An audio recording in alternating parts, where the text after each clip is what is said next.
الحمد لله وحده، والصلاة والسلام على من لا نبي بعده.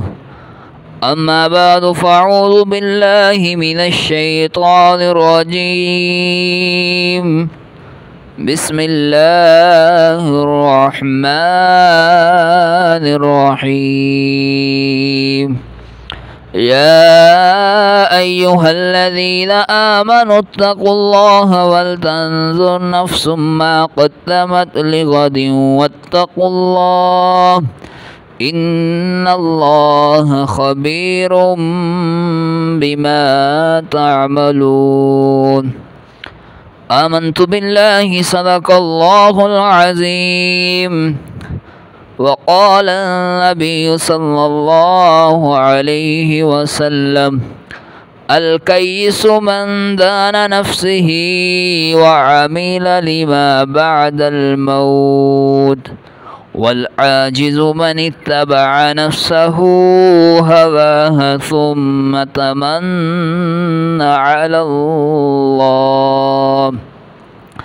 رب اشرح لي صدري ويسر لي أمري واحلل عقدة من لساني يفقه قولي. رب زدني علما، رب زدني علما، رب زدني علما. سبحانك لا علم لنا إلا ما علمتنا إنك أنت العليم الحكيم. درود پاک. اللهم صل على محمد وعلى آل محمد كما صليت على إبراهيم وعلى آل إبراهيم إنك حميد مجيد. اللهم بارك على محمد وعلى آل محمد كما باركت على إبراهيم وعلى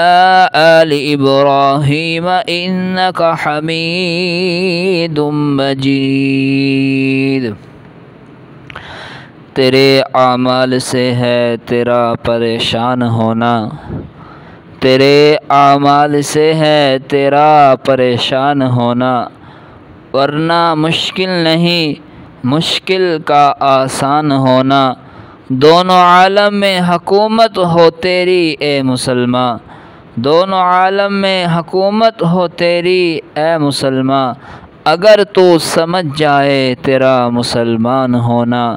اگر تو سمجھ جائے تیرا مسلمان ہونا. برادران اسلام، بھائیو، دوستوں اور بزرگوں، اس دنیا میں تقریباً جتنی بھی بڑی بڑی کمپنیاں ہیں، تمام کمپنیاں سال کے اختتام پر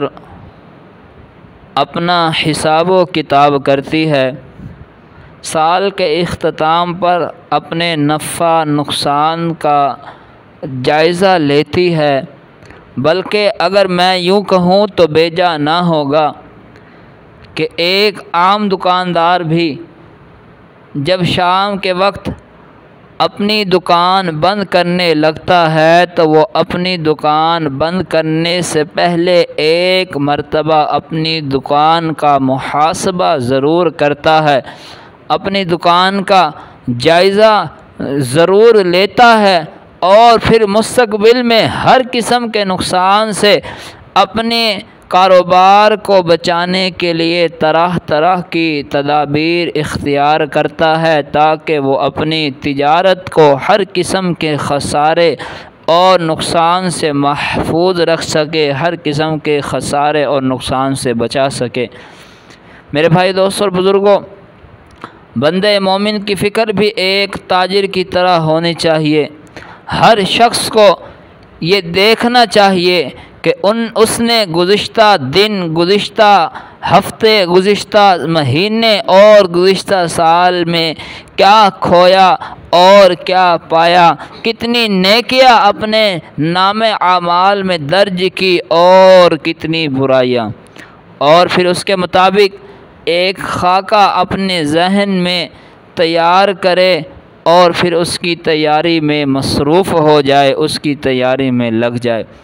اللہ تبارک و تعالی قرآن مجید فرقان حمید کے اندر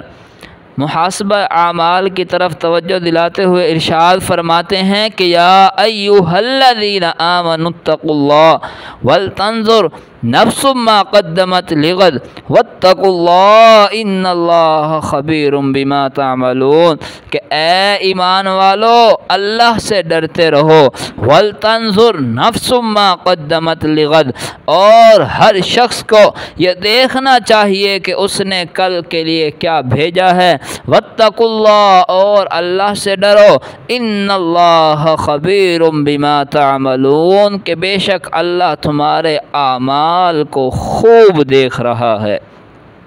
تو اس آیت کریمہ میں اللہ تبارک و تعالی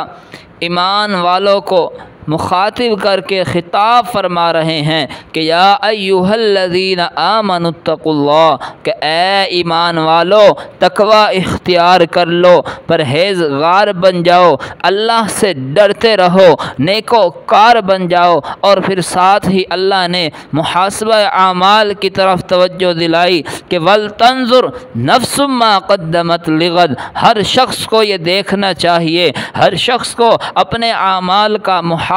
کرنا چاہیے، ہر شخص کو اپنے اعمال کا حساب و کتاب کرنا چاہیے کہ اس نے کل یعنی قیامت کے روز کے لیے کیا کچھ بھیجا ہے، کیا کمایا ہے، کتنی نیکیاں اپنے اعمال میں درج کی ہے اور کتنی برائیاں۔ اور پھر اللہ فرماتے ہیں کہ واتقوا اللہ، اللہ سے ڈرو، اللہ سے ڈرو، ان اللہ خبیر بما تعملون، کہ بے شک اللہ تمہارے اعمال کو دیکھ رہا ہے، تمہارے اعمال سے باخبر ہے، جو کچھ تم کر رہے ہو اللہ اسے خوب جانتا ہے۔ اور اسی طرح میرے بھائی دوست اور بزرگوں، میرے آقا صلی اللہ علیہ وسلم نے ارشاد فرمایا کہ القیس من دار نفسہ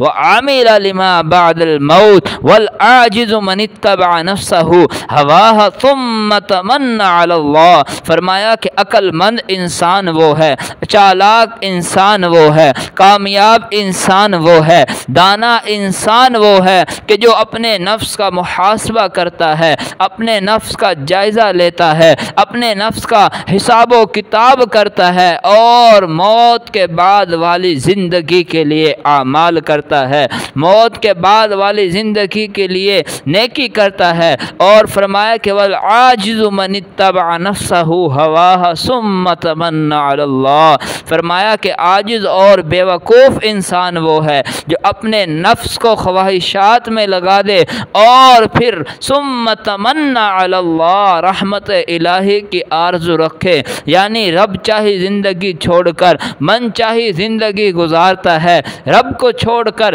اپنے من کی مانتا ہے اور پھر کہتا ہے کہ اللہ بڑا غفور الرحیم ہے، اللہ معاف کرنے والا ہے، اللہ رحم کرنے والا ہے۔ نہیں نہیں میرے بھائی دوست اور بزرگوں، آپ صلی اللہ علیہ وسلم کا فرمان ہے والعاجز من اتبع نفسہ ہواہ ثم تمنى علی اللہ، کہ جو بندہ اپنے نفس کو خواہشات کی اتباع میں لگا دے، اپنے نفس کو خواہشات میں لگا دے اور پھر یہ کہے کہ اللہ بڑا غفور رحیم ہے، ثم تمنى علی اللہ، پھر کہتا ہے کہ اللہ بڑا غفور رحیم ہے، مجھ پر رحم کرے گا، تو آپ صلی اللہ علیہ وسلم نے فرمایا کہ عقل مند نہیں یہ بلکہ بیوقوف انسان ہے جو اپنے نفس کو خواہشات میں لگائے اور پھر رحمت الہی کی آرزو رکھے۔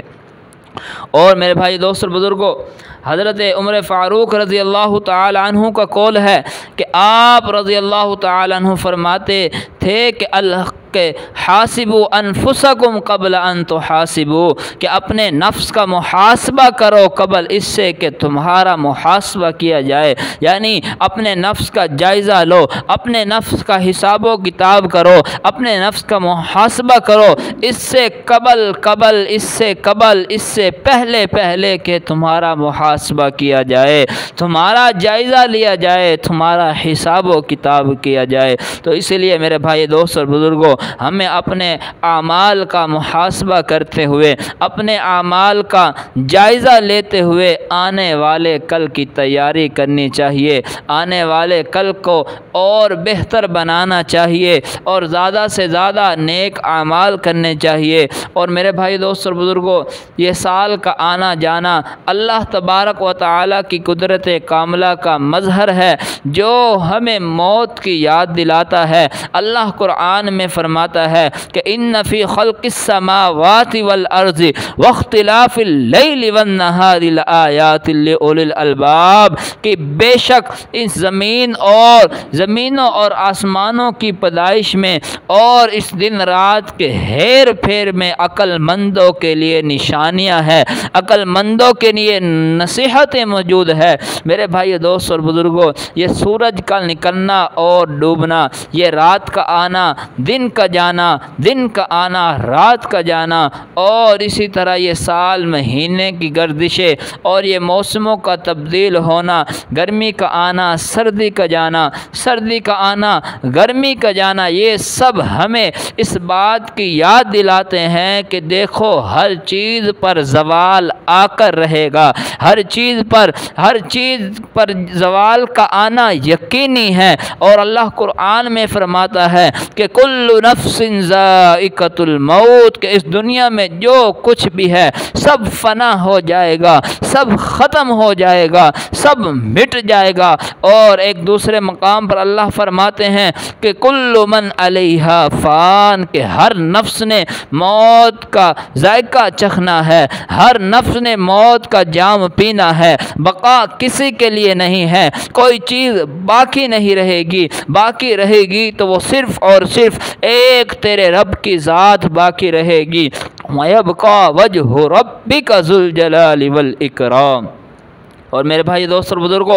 آپ صلی اللہ علیہ وسلم نے ارشاد فرمایا کہ القیس من دان نفسہ وعمل لما بعد الموت، کہ لذتوں کو ختم کر دینے والی، لذتوں کو مٹا دینے والی، لذتوں کو فنا کر دینے والی یعنی الموت، موت کو کثرت سے یاد کیا کرو۔ میرے بھائی دوست اور بزرگوں، جو بندہ موت کو کثرت سے یاد کرتا ہے تو اس کے دنیا کی خواہشات ختم ہو جاتی ہے، دنیا کی خواہشات مٹ جاتی ہے، اور پھر وہ اپنے اعمال جو ہے آخرت کے لیے کماتا ہے، آخرت کے لیے نیکی کرتا ہے، موت کے بعد والی زندگی کی تیاری کرتا ہے۔ لہذا میرے بھائی دوست اور بزرگوں، ہمیں اس موقع پر موت کو یاد کرنا چاہیے کہ اس دنیا میں جو کچھ بھی ہے سب کچھ ایک نہ ایک دن ختم ہو جائے گا، سب کچھ جو ہے ایک نہ ایک دن فنا کے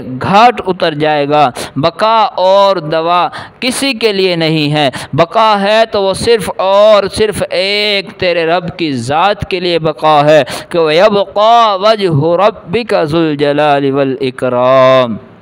بہرحال میرے بھائی دوست اور بزرگوں، ٹائم مختصر ہے، اللہ سے دعا ہے کہ اللہ تعالی ہم سب کو ان باتوں پر عمل کی توفیق عطا فرمائے۔ انشاءاللہ اسی موضوع پر اگلے جمعے بھی گفتگو ہوگی۔ اللہ سے دعا ہے کہ اللہ تعالی عمل کی توفیق عطا فرمائے۔ آمین یا رب العالمین، وما علینا الا البلاغ المبین۔